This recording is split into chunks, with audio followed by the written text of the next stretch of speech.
Hi everyone, welcome to the Where To podcast, where we will answer all of your Where To questions. We are here to discuss mental health and resiliency with you in order to help you live the best life possible. Let's get started. Hi everybody, welcome back to Where To with BFH Prevention. This is April. And I'm Kylie. And of course, we are crisis counselors with the Missouri Show Me Hope Crisis Counseling Program here at Preferred Family Healthcare Prevention. So this episode is the last in our season, I guess is what we're calling them. So we're just kind of recap kind of what we've talked about, what resources we've went over, and hopefully have a good time. Yes. Okay, so our first fun question, because everyone knows we open with a fun question, is would you rather not brush your hair ever or not brush your teeth ever? So Kylie, you told me that your answer was going to be crazy or whatever, so I really want to know what you're going to say. So, okay. Ever since I've been little, my hair just doesn't know what it's doing. And it's always super poofy. And so there was 1 week, it might have actually been a whole month. It was definitely a whole month because I was working at a camp and I did not brush my hair the entire time. One, because I left my hairbrush at home and I was like, the nearest Walmart's like 15 miles away. That's not going to happen. And also I worked at the pool. And so I was constantly, my hair was just like a mess all the time. So I've already not brushed my hair for a really long time. And it gets so poofy when I don't brush it. And so I'd rather just not brush it. Now I brush it every day. Don't worry. I do that. But yeah, I've already experienced not brushing it. So I'd be fine with not brushing my hair ever. So for those of you that haven't seen Kylie's hair or know what Kylie's hair is like, it can get pretty wild. It's always a mess. I look like a lion all the time. Hilarious. So I am such a, I don't want to say like a freak about this, but I absolutely have to brush my teeth. Mm-hmm. Like if I had to choose between not brushing my teeth and not brushing my hair, like right now my hair is like above my shoulders, so it's not an awful length. So if I had to, I could just like run my fingers through it and it would be like brushed enough. That's true. But I could absolutely not go without brushing my teeth. I'm such a freak about it. I can't handle it. Oh yeah, I feel that. One time I left my toothbrush somewhere and I got so desperate that, I used my finger with my toothpaste, but like I just can't not do that. I know that doesn't do much, but I need to do that. I've definitely done that. I actually heard one day on the radio whenever I was traveling, they talked about how we brush our teeth too much and we use too much toothpaste, and we actually are scrubbing away all of our enamel because we're supposed to only use like a pea-sized amount of toothpaste on our toothbrush, but we actually use like much more and we brush so hard. So I've been much more mindful of that. I guess now I'm like self-conscious of how much toothpaste I use. True. I'm just stingy, so I use as little toothpaste as possible to get the job done. Okay, so like April said, we're going to kind of recap all of our episodes in this one. So the first episode that we had, it was CCP, and it was April, Beth, and I, and we just talked about what CCP is. So it's the Crisis Counseling Program, and basically what this program does is we help people recover and rebuild their lives after a natural or a man-made disaster.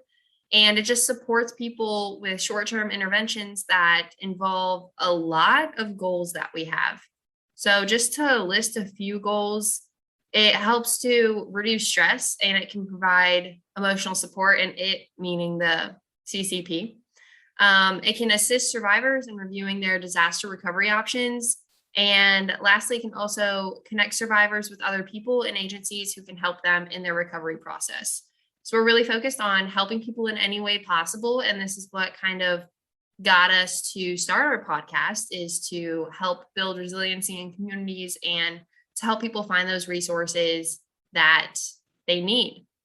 And through this, we offer a lot of services. So we offer individual and group crisis counseling, basic supportive or educational contacts.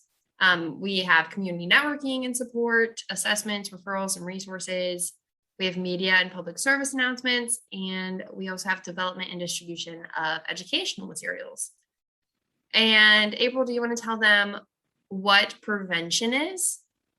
Yeah, absolutely. So the goal of the prevention department here at Preferred is to reduce alcohol, tobacco, and other drug use among youth and adults within the service area that we cover, and to assist communities in developing and maintaining those coalitions. They also have task force. There are teams to combat substance use issues through prevention practices, programs, and policies. Preferred Family Healthcare is a prevention resource center. So we're certified by Missouri's Division of Behavioral Health Prevention Initiative. Yes. And then the next person that we talked to was Corey. And do you want to tell them kind of what we talked about with Corey and yeah, just a little overview? So Corey is one of the prevention specialists here at Preferred, and we just kind of talked with him to kind of get his perspective on the pandemic and how it has impacted maybe substance use, mental health within the service area that he oversees. Just seeing how it's impacted the communities. We've talked about how our prevention specialists help to form resiliency in those communities, which is the ability to bounce back from tough situations and how to perform those protective factors within those communities. And of course, the best protective factor that anybody can have is to have one caring adult in their life. So that can be a parent, that can be a grandparent, maybe a teacher, a coach, just a community member, anybody who can be that caring adult. Yes. So next we have Sarah Poor, who joined April on one of the podcasts. And we talked to Sarah about where to find clinical resources. And she kind of just told us about how the pandemic impacted the clinical environment and how the clinic adapted to changes. And after Sarah was Andy Schwinn.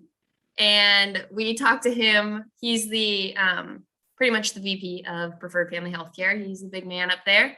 And we talked to him about what PFH is doing to help their employees during COVID and kind of the resources that PFH offers as a whole with all of the many, many counties that we serve in many different states as well. Game on! Now we have our trivia question.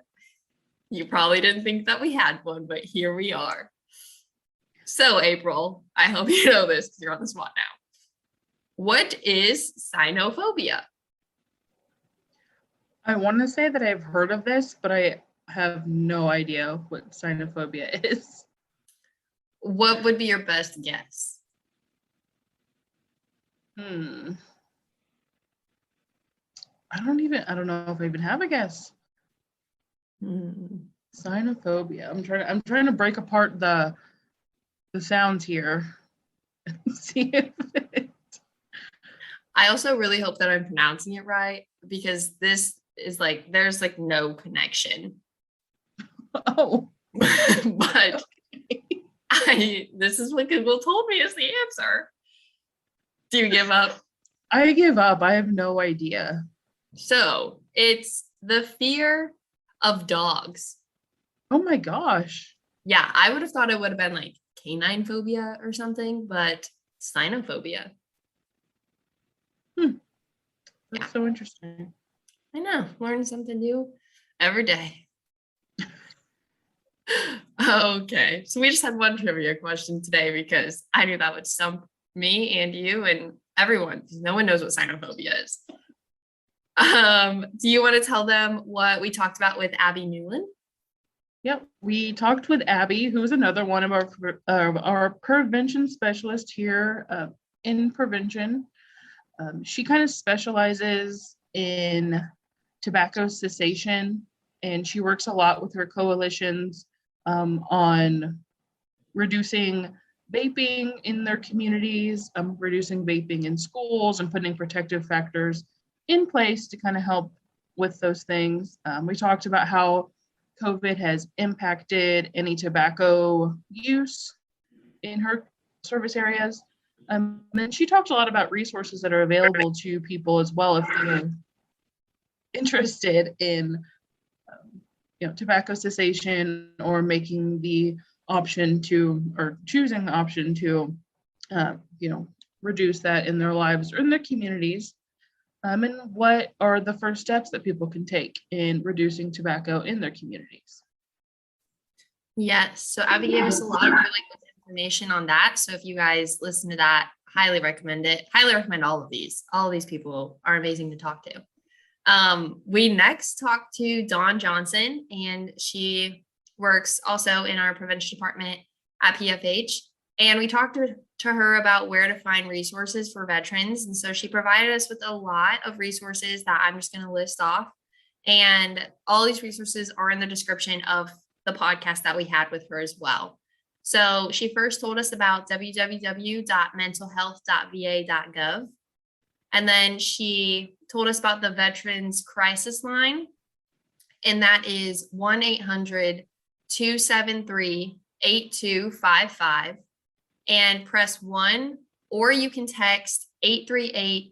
And then she also told us about the Women's Veterans Call Center, and you can call 108-550-VA-Women, or that number is 1-855-829-6636. And then she told us about the Real Warriors, and you can call them at 1-866-966-1026. And you can also call the caregiver support, and that's 1-855-260-3274.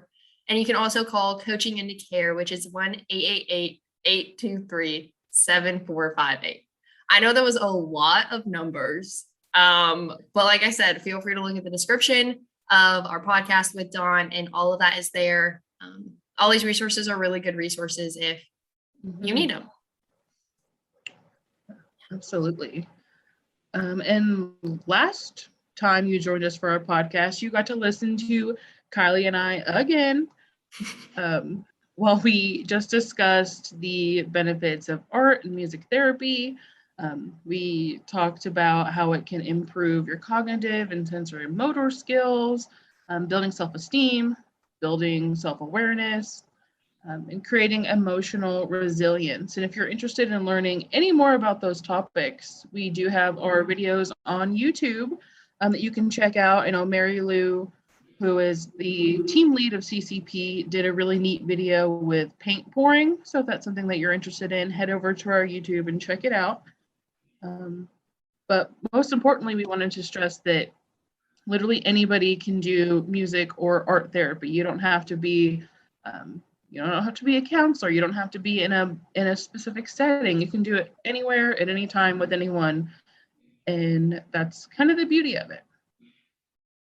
Yes. So that is a very kind of brief recap of all of the podcasts that we've done so far. And we're excited to announce that we have a new series coming up. For our upcoming series, we have Edward here with us, and he's going to be talking with us about a specific topic. So Edward, do you want to say hi and then tell us what topic you'll be talking about?